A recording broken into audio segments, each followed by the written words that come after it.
Creating a safe area for your pet to enjoy the outdoors is an important part of pet ownership. The PetSafe Stay and Play wireless fence is designed to help you create a safe area for your pet to enjoy the outdoors, whether you're at home or away. Training your pet to understand their containment area is an important part of setting up your system. This video is designed to walk you through how to train your pet. It's very important that you be really consistent in your training, but also make it fun and be patient with your pet. You don't want them to be stressed at all through the training process. It's very important to read your training and operating guide before you get started. This way you'll know everything that's involved. Now let's get started. So this is Laura and her dog Ellie. They're going to be going through the wireless fence training today. How you guys doing? Great. Good. Now as you can see, Ellie has long fur, so we're using the longer contact points on her collar. If you need any help on installing these longer contact points, you should watch our video on setting your system up.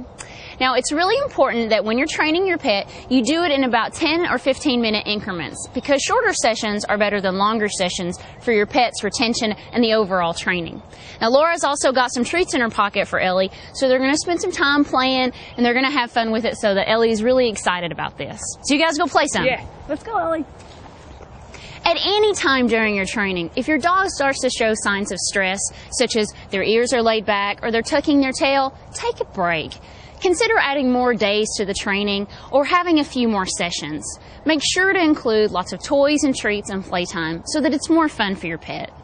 We call the area of your yard the pet area, and the end of the containment area the boundary zone. So you'll hear us use these terms throughout this video. At this point, your system should already be completely set up. You should have your boundary flags marking the edge of your containment area. You'll want to set your flags up about every 10 feet. Now, when you start your training, you want to begin with your receiver collar set to level 1, which is the tone-only mode. So press the button in the center of your receiver collar, and the light will flash once, letting you know it's on level 1. Now you'll want to put a separate collar and leash on your pet for this part of the training.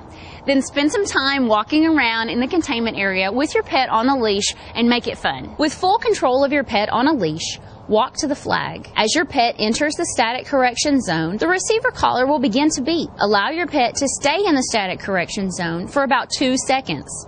Then gently pull him back into the pet area. Repeat this process until your dog resists going near the flag. Shoot to master about 3 to 4 flags per session. Ellie's doing really good. She's not going past the flags. This is great. On day 1, just do about 3 training sessions, 10 to 15 minutes each. Great job, guys. Immediately praise and offer your pet a treat. So on training days 2 through 4, you'll want to advance your receiver collar to level 2. This is the level that has tone and the lowest level of static correction. Now, all dogs are different, and some need a lower level of correction and others need higher. So begin on level 2 and test this with your dog. Advance 1 level at a time until you see your pet recognize the static correction. When you see it, that's the level you want to be on. As on day 1, with full control of your pet on a leash, walk to the flag. As your pet enters the static correction zone, the receiver collar will begin to beep, followed by a static correction. If your pet does not respond to the static correction, confirm that the receiver collar is fitting properly. If the receiver collar is fitting properly, but your pet didn't respond to the static correction, increase it by 1 level. When you see your pet get the static correction, lead them gently back into the pet area. Immediately praise and offer your pet a treat.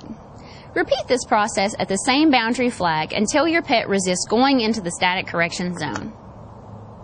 Now on days 5 through 8 of your training, you want to start introducing some distractions so that your pet understands that they're supposed to stay within the boundary area regardless of what distractions happen outside of that area. So with your pet on a leash, you'll want to start introducing some distractions. And you can do this through throwing a toy or a treat outside the boundary area. Now, if your pet avoids the distraction like Ellie did, you want to give them praise and say, "Good dog." Now, if your dog does go for the distractions, that's okay. Simply let them go for the distraction, let them get the static correction, and then lead them back into the safe area and give them praise. Keep doing this with the distractions until they avoid them altogether. Now, on days 9 through 14, you can start to let your pet enjoy the pet area off leash. So spend some time in your yard just walking around. You can be preoccupied with other activities and just keep a close eye on your pet the whole time. As long as they're staying in the boundary zone, offer them lots of praise. After about 2 weeks of training, your pet is ready to run. but check in on your pet at regular intervals. After you're satisfied with your pet's training, remove every other boundary flag every 4 days until all flags are removed, but you may want to save them for future use.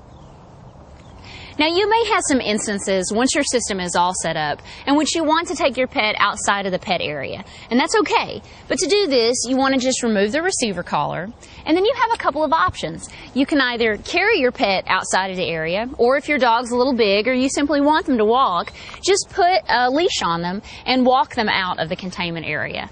Now, they may be a little reluctant to leave, so just make sure that you give them a command like, "It's okay," or "Let's go," letting them know that this is the only instance in which it's okay for them to leave the area.